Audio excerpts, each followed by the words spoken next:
everyone, and welcome to Crystal Guard. I'm Camille Salazar-Hadaway, and I'll be your host for the show. We have a lot to reveal today, and to kick things off, let's get a first introduction to our new attacker Osa and some of the other changes coming with Crystal Guard. Take it away, Chris Waters and Ubisoft News.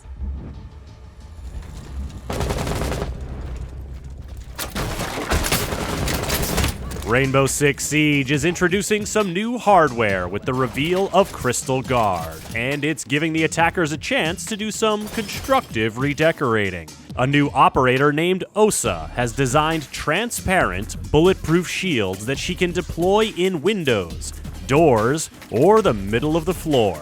Can she give her attacker allies the power to reinforce a position and turn the map to their advantage? Or will the defenders see right through her plans? Crystal Guard is also bringing operator balance tweaks to IQ, Fuse, and Twitch, a flashy rework to flashbangs, and map updates to Clubhouse, Coastline, and Bank. Osa joins Team Rainbow as a medium-speed, medium-armor attacker. She can protect herself and her allies with her Talon 8 clear shields. This gadget brings a little bit of defense to the offense, as Osa can set it up to offer bulletproof cover in otherwise exposed positions to help attackers dig in and push on. But as you can clearly see, there are some big differences between the Talon 8 and the Defender's deployable shields. While they're roughly the same size, the Talon 8 is taller and protects Osa's head when she carries it, unlike the deployable shield. Also, it's see-through. You can see your enemies, and they can see you. Usually when this happens in Siege, someone is dead almost immediately, but the Talon 8s can create some pretty intense stare-downs. Osa's shields can establish angles in key doorways, down lengthy hallways, or from the bottom or top of a window, as she can deploy them while on rappel. And if there's a breakable barricade where she wants to deploy it, anyone on the other side is in for a fun surprise. And much like Mira's Black Mirrors, Osa's shields have a pressurized canister that can be punctured to drop the shield entirely. Osa brings a lot of utility to help modify the battlefield to her allies' advantage and set up formidable fortifications to give the defenders a taste of their own medicine. Along with Osa, Crystal Guard is bringing map updates to Clubhouse, Coastline, and Bank, operator balancing tweaks to IQ, Fuse, and Twitch, as well as a few more improvements that the team is very excited to share with you. So, we'll send it back to Camille, and on with the show. Now that you've had a look at Osa in action, I know the wheels are turning because now we have an attacker that's building things up instead of tearing them down. For more on who Osa is and how she's shaking things up, here's game designer Emilian Lomé and writer Simon Ducharme.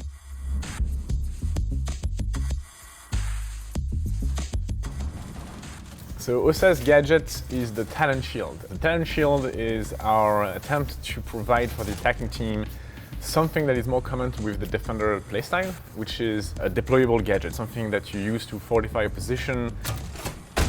This original offensive attack and defense is still quite strong, but we also know that attacker in Rainbow Six Siege needs to secure the map, needs to take forward position, needs to flank watch once they've done that.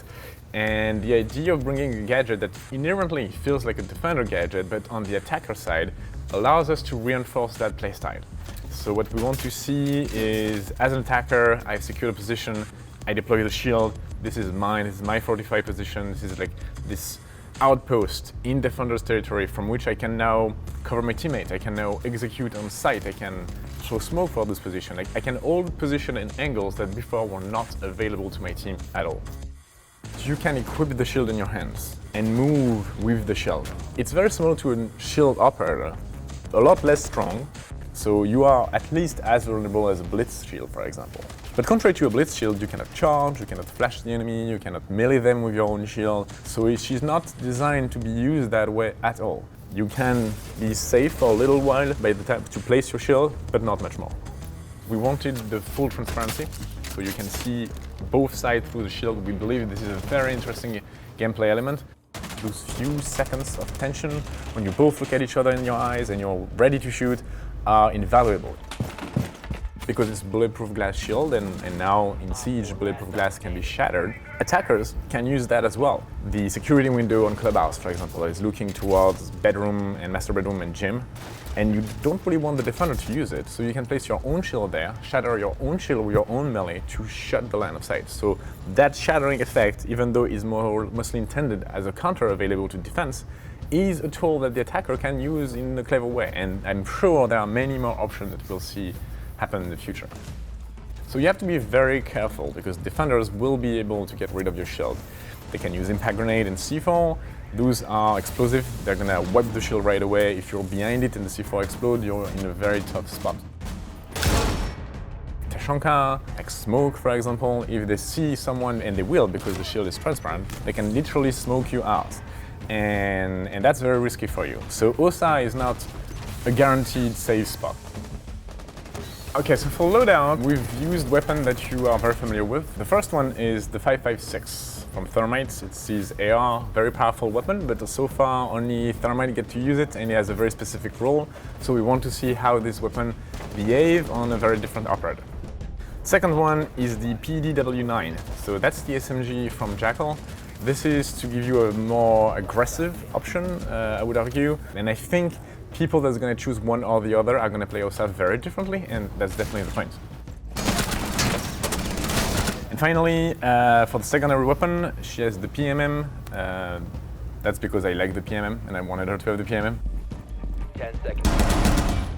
The one thing that we gave her to the Claymore, because having the Claymore to at least protect yourself from flanks is definitely something useful. And then you have the smoke grenade. That was a suggestion we got from pro workshops, where our professional player advised us to use this, because having this shield as a fortified position and an advanced position allows you to drop your smoke on site from a much closer position. And it's very interesting, like this idea of having the shield as a way to support the push, support the execution, and eventually reuse the shield as a way to defend the diffuser once it's planted is very interesting.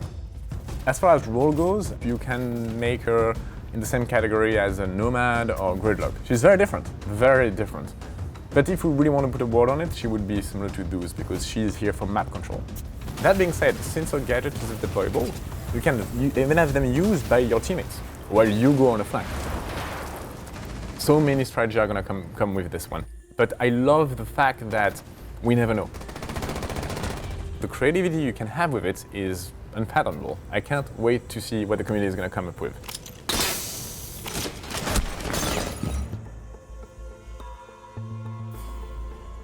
Osa is a character that's been behind the scenes of Rainbow for a while now because Nighthaven has always been known for its top-of-the-line technology. She's actually the one who designs most of it.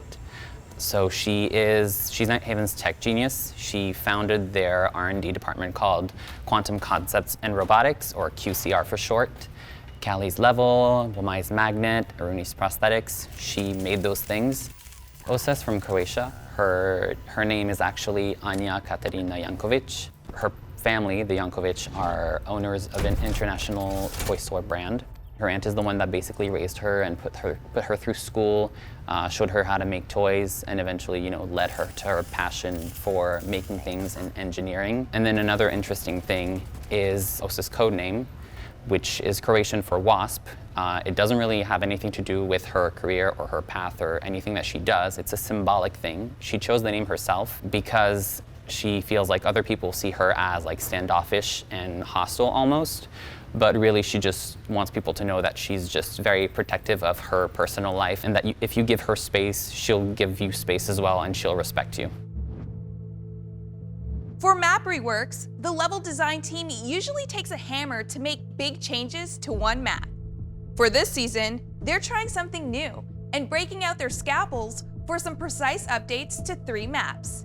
Jeremy Doucette is here to talk about the map buffs to Clubhouse, Coastline, and Bank.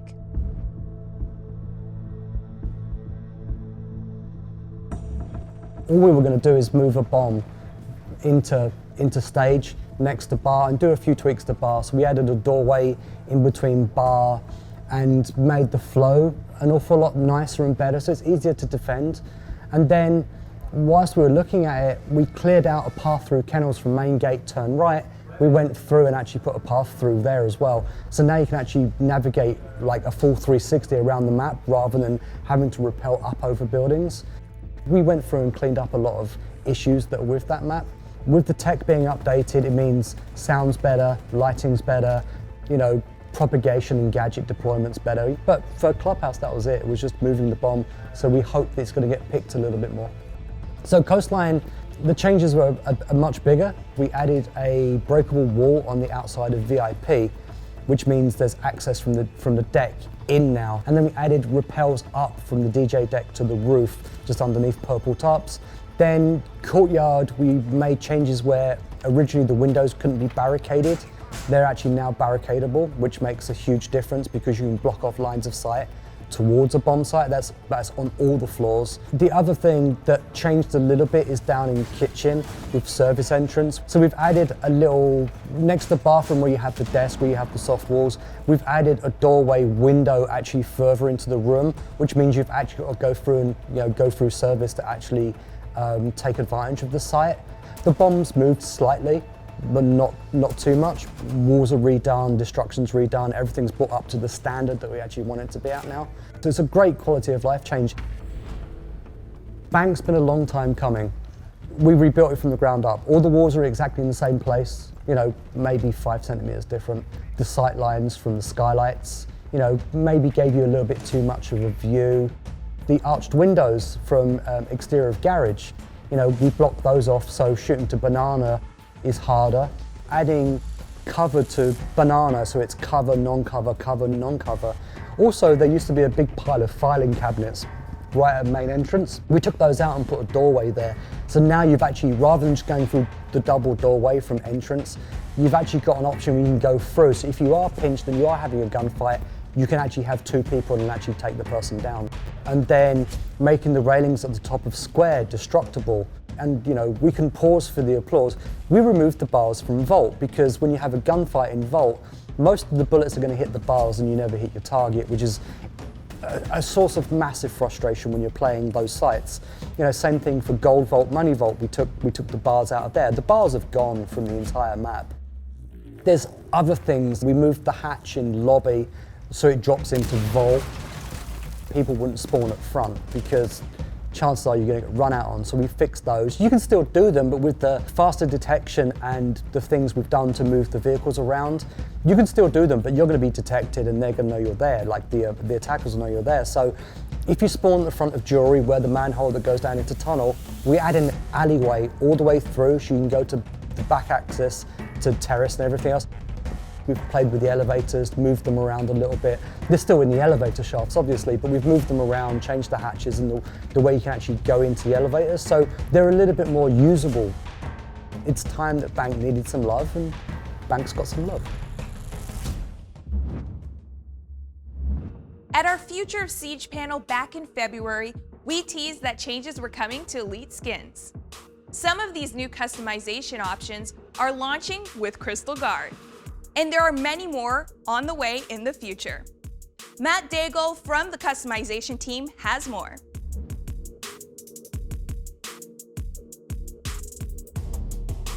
So currently when you buy an Elite, all of the assets in that Elite bundle are linked together. So you either equip all of it or none of it.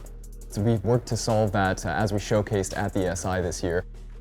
We're going to be rolling it out in 2 stages. The first stage we wanted to bring to players as soon as possible. So for the upcoming season, players will be able to select between headgears and uniforms individually. For example, if you have Tachanka's unicorn headgear and you want to mix it with his Elite, you can do that. For the first stage, the op cards, victory dances, and the ability skins will remain linked to the uniform. So the second stage will be the product and feature we fully envision, where players will be able to mix and match between every single asset, ability skins, victory dances, op cards, their favorite headgears and uniforms. And we also are bringing some customization options to op cards, but we'll let you know more about that in the future. We're looking forward to seeing everyone's favorite and unique combinations. Balancing a live game never stops. And in this next segment, we're talking updates for Twitch, Fuse, IQ, along with an adjustment to the flash detection system.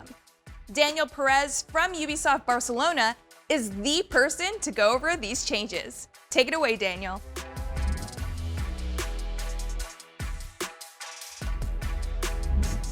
There are a couple of things that we wanted to change for Twitch. Right now, Twitch starts the match during the preparation phase using her own unique drone, unlike most other attackers. Some players may know already, we are planning to allow attackers to switch their selected operator during the preparation phase. So it didn't really make much sense anymore to allow you to start using Twitch's drone, as the change between operators should be seamless. So we wanted her to start the match with a regular drone instead. Given that we were already changing the drone we spawn with, we wanted to also investigate improving the feel of Twitch's drone. So we decided to remove the restriction that it can't jump, so it will be able to jump just as any drone. We also wanted to remove the electricity damage, so we changed it to laser, which is a different kind of damage. It should be mostly the same for players, but it has a huge benefit, and it is that it has infinite range, so you won't miss any shots anymore because the gadget is too far away. The big change here is that we are also allowing now to deploy the charge on reinforced surfaces. This is a big change, and it has a trade-off. First of all, if you do this, there will be a delayed activation time, which will give a heads up to defenders that it's coming, so defenders will be able to be ready and counter it using either electricity or a mute device as before, but also it will spawn a tube which can be actually shot at and destroyed in order to stop the pellets from coming. Well, this should make life better for Fuse users, definitely. We are hoping to see a little bit of an increase on its presence in the game. For defenders, we don't believe this is going to be too punishing, although we'll be monitoring the change, of course.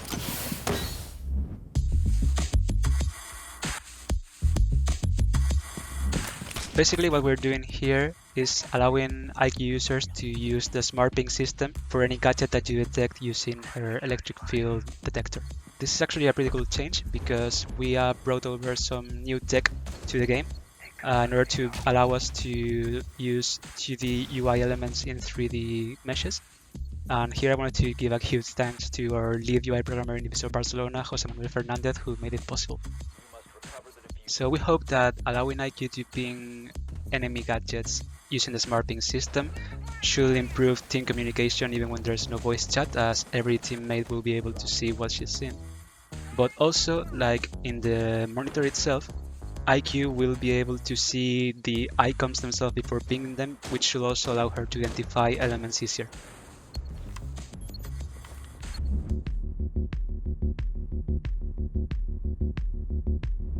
We're aware that a rework for the Flash has been a long time coming, because as an attacker, you may not feel confident enough to use it to stun an enemy. And we believe that it basically boils down to two reasons.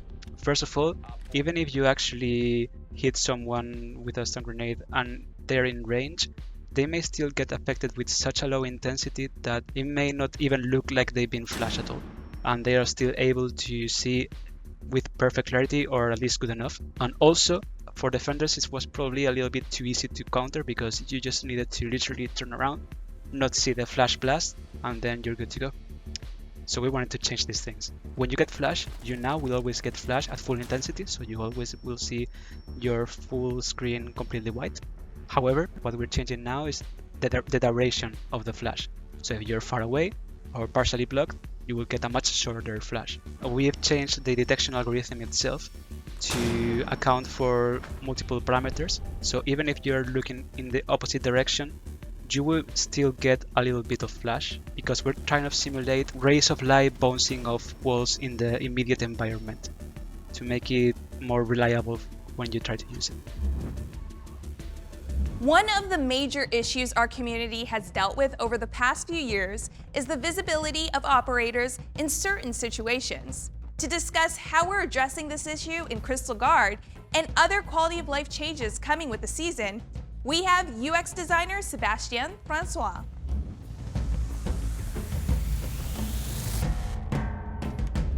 So the issue with the current system is that some uniforms on some operators can blend very, very well with the background in some maps, and that makes it very frustrating for players to try and notice them and have a fair gunfight. So to fix the issue, we are adding rim lighting to enemies. So now you will see just a little bit of light on the edge of the operator, and that will make it much easier for you to notice them in the map. So the rim lighting will be applied on all enemies, on any skin, in any map, but you still have the option to turn that off if you prefer the old look. There should be no more frustration when trying to engage in gunfights and where you could barely see your enemy. That shouldn't happen anymore. That's the objective for this change. So of course we'll be listening to feedback, and if we need to tweak that a little bit more, we'll do it, but that's the objective. That's almost it for the show, but we've got a few more things to cover. The conversion of armor to health that we debuted on the North Star test server will be going live with Crystal Guard. The team has been working on making the test server experience more lively and rewarding. Our next step towards this goal is running a single dedicated playlist on the TS to group our players together and improve matchmaking. Custom games will, of course, still be available. You could experience this change firsthand on the Crystal Guard test server, which is going live tomorrow, August 17th. Now, it wouldn't be right if we didn't end the show with a bang. We'd like to introduce you to our newest elite skin for Lion, inspired by Resident Evil's own Leon S. Kennedy. And our Year 6 collector's case available now for pre-order.